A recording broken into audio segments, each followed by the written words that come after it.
chain regulations are standards put in place by the government.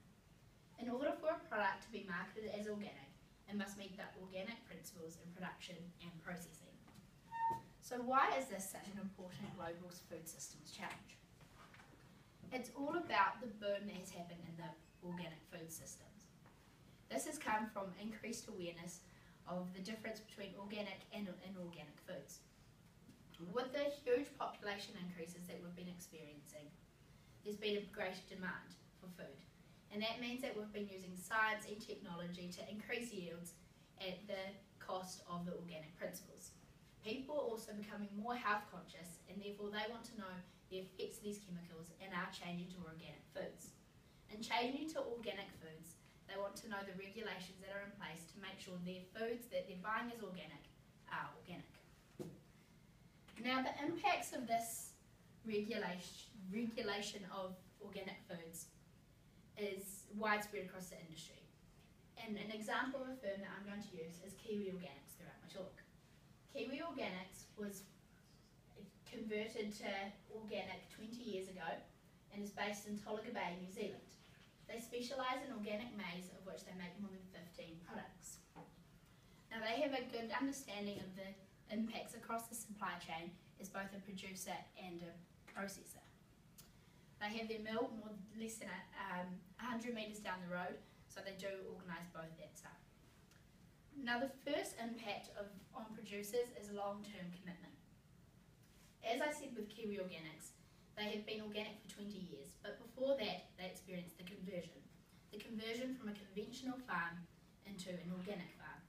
This took a lot of investment in the fact that organic was going to still continue now, and therefore risk. Another impact is decision making. Both producers and processors experience this. The decisions are limited by the fact that they can't use GM organisms and they can't use chemical sprays, fertilisers, things like that. On the other hand, it also means they have to make decisions about reporting, tracking and traceability. And producers and processors definitely have a reliance on each other. This is because in the same supply chain, if one of them makes a fault and is inorganic, then the product as a whole is inorganic. And that really affects the reputation of both the producer and the processor. After the processor comes distributors and consumers. Now, the effects of on the distributors and consumers is definitely more positive as a whole. Distributors from these regulations get peace of mind that the products that they are on selling as organic are actually organic. This means that they can be confident that the producers and processors have used the practices that agree with the government regulations. In doing this, they boost not only their reputation, but also the reputation of producers, processors, and the trust that consumers have in them. A huge social benefit of these regulations is the consumer trust.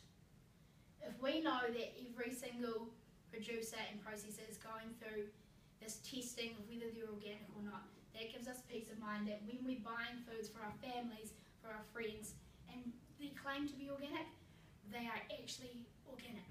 We're paying a little bit extra for organic foods and expect them to have the practices. So in that way, it really does enhance the experience of the consumer by having these regulations in place. Organic food claim regulations have both positive and negative impacts throughout the supply chain. This is shown through the likes of Kiwi Organics and many other firms across the supply chain. By imposing guidelines and checkpoints, they alter production and processing systems not only in New Zealand but globally. Distributors are given peace of mind from credible producers.